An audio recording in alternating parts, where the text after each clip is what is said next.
I promise you, this title is not clickbait. The pros are actually breaking coolers on purpose. And so I first noticed it at the 20XX League Finals. So here we have Metro Moonlight, and we're gonna see here that Metro's push is not gonna last very long. Although they're in a 3v3 situation, it's just that Metro kind of lacks control of like crucial parts of the map to where, you know, this push is not gonna last very long. And so quickly realizing this, Gauss and Atomic make a run for it. Yoshel throws down the cooler, and we're going to see that the cooler breaks. And I thought this was an accident at first, but if I just keep playing this, we're going to see that it wasn't really a mistake, I would say. I forget what my fast forward. Anyway, we're going to see that Moonlight goes 3 down, and so Metric's going to start another push. And as like we see here at the bottom of your screen, Yoshel throws another cooler on the tower path, and this one feels a lot more deliberate, as like, you know, Yoshel threw that forward as like it was running over the cooler. And so to explain why this is happening, I think I should kind of explain kind of the mechanics as to how cooler works.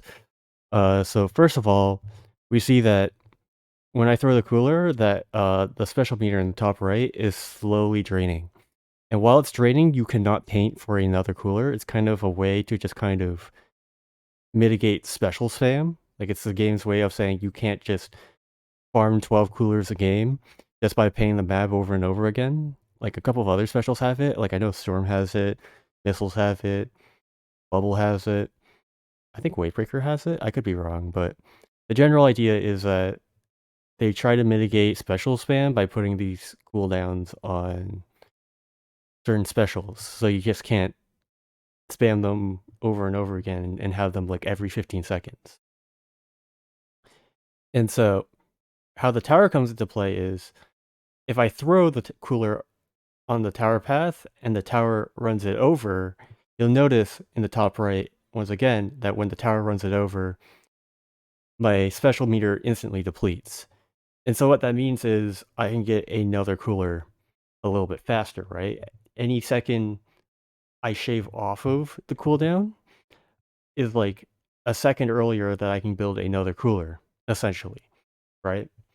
And so what happens is that you'll notice in a lot of these clips that Metro or whatever team that is breaking the cooler kind of all grabs the cooler within like the first 2 or 3 seconds, and then they run over the cooler because it's not really serving a purpose after that, right? So it's just they grab the cooler to get the effect, like the buff, and then they run it over because after they all grab it, it's just sitting there, and it's only like there to kind of bottleneck whoever's on cooler from getting another cooler, right? And so we're gonna see a lot of the times they do it so like most of the team, if not all of the team, grabs the cooler and then they break it. So here I have a side-by-side comparison of what it, like how big of an impact breaking your cooler early makes. So here on the left, I have just the doors to break the cooler because I can't bring the tower into the training range. And then here on the right, I'm choosing not to break the cooler. And so on the right, it's just going to be waiting the full duration of the cooldown before paying for another cooler. And if I play it here, you're going to notice that like I also have no special charge on the left, whereas I have full special charge on the right. And so you're going to notice, in spite all of that, because I break the cooler early, and even though I have like a worse painting weapon for cooler, I get cooler faster because I broke the cooler early and I didn't wait the full duration. And that makes a huge difference, I've gotta say. So here I thought I would just go over a couple more examples of this. This one's from earlier in the match, but it's kind of hard to see. So here in the bottom left, I'll do this in post, hopefully, but in the bottom left, there's just going to be a little cooler. I'm probably showing it right now, but it's a little cooler that's just going to show that it got set up and stuff. And then I might have like a little animation for when like the tower runs over it. Uh, you'll probably see it in post, but I can't see it right now. This one is gonna be a little harder to see because like the cooler is like hardly on screen at all. But it does happen, and you do notice that like Metro is gonna throw down a cooler here, and like the entirety of Metro is gonna be coolered somehow. And so Yoshell throws it onto this ramp behind Atomic here, this uninkable ramp. And you're never gonna see like the cooler on screen. You're gonna see like a little indicator saying it was thrown off screen. But yeah. Yoshell gets cooler here. Um and now Yoshell has it off cooldown. And we know that because Yoshell's little number in the top of the screen is there, which means the cooldown ended. And that Yoshell can now start building for another special. And yeah, I know it was extremely fast. It was like really hard to see at all. And so I thought I would get another example here. This is like completely different from the last few where instead of Yoshell throwing it in front of the tower to break it, we're going to see something different here. So this was the other winner semi set of the day. This was like the very next set of that day between Grugru and Fluffy Black Lotus. And we're going to see Bagel here throw the cooler at the tower. And yeah, this is kind of a general spot. Maybe more experienced players on like cooler weapons will know that the little statue in the middle, I call it a tree. I used to call it a cloud. I don't know what the hell that thing is, but you know what I mean, right? The little statue in the middle is gonna break it because it's just gonna press up against it. And again, this one's off screen, but we're gonna see another one where it's a little more apparent. But I'm pretty sure it was shorter than the last one. Maybe I'll have something in the top right just indicating uh what the full duration of the cooler looks like and if like the cooler actually saved any time. But yeah. Then we have this example a little later in the match, which was a lot more clear because you could actually see Bagel throw the cooler this time. And so Bagel will throw the cooler here to break it as it rounds this corner here. And you'll see that yeah, Gray's dead and Gray won't get the cooler, but Kyo and Biscuit just kind of take the half second to climb the tower and get it. And then I perfectly cut it, so yeah. I don't know why I did that, but yeah, the cooler breaks here. And I gave myself no time to react. Okay. Uh yeah, so the cooler breaks here. And I gave myself no time to react because it just breaks because it hits the corner of that little statue. But still, you know, 3 people got coolered, and that's what really counts in this situation. Then we have this example here. This is winners finals between Metro and Grugru. This was literally the exact set after the last one as well. They did play on Inkblot, but I decided to skip it because I assumed people were tired of seeing Inkblot and wanted to see other maps. And so here we have this one where Yoshell is gonna throw it on tower here, and specifically on this back right corner of the tower. And what's gonna happen is it's gonna be a little unclear because there's gonna be a giant bomb in the way. But what happens is, if I went back like a little bit, right? There's this little block just on the thing behind tower, and that is what breaks the cooler right here. The cooler already broke, and it was kind of hard to see because there was a giant bomb in the way as well as the camera was moving.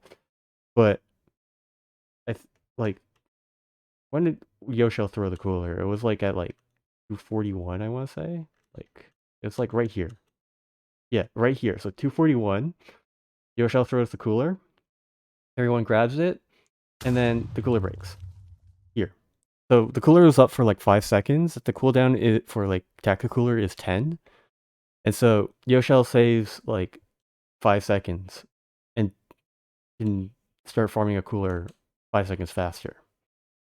Here's this one, which is I think is kind of cool because you can kind of see like the bird's eye view of how like top teams kind of fit running over their cooler into their game plan and like kind of what's the word I'm looking for?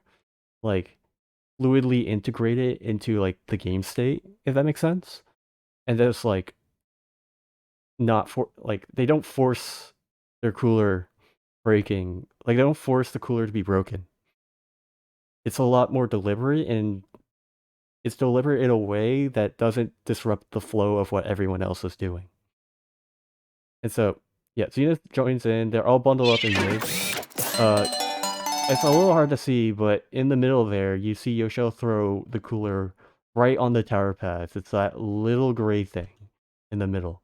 And so, 3 members of Metro grab it, and then Yoshel grabs it because they're on tower, and they'll always grab it when they're standing on tower. And that was a little neat, I thought, because like you can kind of see how Metro moved in a way and kind of controlled their space such that they didn't have to go out of their way to grab cooler, right? They just grab cooler as part of their game plan, kind of. I guess is the best way to put it. But then we have Mako Mart, and this is like the last game I have examples from. And this is not very important, but Zenith gets a cool quad. Good for them. Everyone loves a good quadruple kill. I have no idea what I just said. But yeah, it's just this is really why I wanted to show it, because Yoshel does throw the cooler way out in front as they ride tower. I don't know how much time this saves, but the important part is like they throw it far forward enough that like, you know, it's not a complete hassle for their teammates to grab cooler, which is more important. And now we're back to Zenith, because Zenith gets another quad kill, and it was cool. There's the first kill. It's really hard to see because it was at the top of your screen here, but for the rest of it, it's just like Zuka shot after Zuka shot, 3 straight kills, completes the quad, and that's cool. But now the entirety of Gru comes back, and so the push is kind of dead because you can't really push the tower into 3 different people, right? And so Yoshel throws the cooler behind the tower, so, you know, as the cooler comes back to the middle, it breaks it. And this is kind of accelerated by what Gray does here, which is just ride the tower, so it starts moving on its own. And yeah, that's where the cooler gets broken, and we can see that Yoshel start building cooler again with the 0 here. So I want to see how much this saves, because I don't remember the number off the top of my head, but like, where does Yoshel throw this cooler here? So here, 121, okay? So at this point, it breaks at, let's see, 113. So that's like 2 seconds saved off of the cooler cooldown, and it's I don't think it mattered as much, but it was kind of it's kind of nice to do it anyway, right? Even if it doesn't matter, because when it does matter, it matters, right? You don't lose anything really for breaking your cooler early in these sort of circumstances. After I found out about intentionally breaking coolers, I went into recon mode and compiled all the different ways you can break cooler in tower control. Just know that you can also throw the cooler on the tower path if the situation finds that's better. While this compilation runs, I want to talk about some things I learned when talking to Yoshel about intentionally breaking your coolers. Apparently this has been around in high-level play for a while, so the best players have already learned how to use this optimization strategically. Yoshel also told me that breaking your cooler on purpose should not be a high priority for a support player. It's much better to ensure your Tacticooler is in a convenient and accessible spot for the rest of your team, and save the opportunity to break your cooler with a tower is sort of just a bonus. So, you should only be trying to break your coolers if you know that you and your team are close enough together to all grab it in time, and if you know there's enough space between your cooler and the opponents that your teammates can grab a soda without instantly dying. And that about sums up my findings on pro players intentionally breaking their coolers. If you like the video, or you want me to cover certain topics, or you have any feedback for me, let me know. If you notice any small strategies like this one, and you want me to look into it, your best bet is to reach me on Discord. I'm pretty active there, and also that way you can send me video and social media clips so I can actually see if you're showing me anything. Lastly, I want to thank Dapple Production for organizing, running, and broadcasting the 20XX League. I obviously wouldn't have noticed this without the staff behind them making the event happen. I'll put a link to the 20XX League finals in the description so the people that want to watch it can watch it. And thanks to Yoshel for taking the time last week to discuss this with me. And with that, that's about it from me. I know this compilation is going to run for like another minute or so, but yeah, have a good one.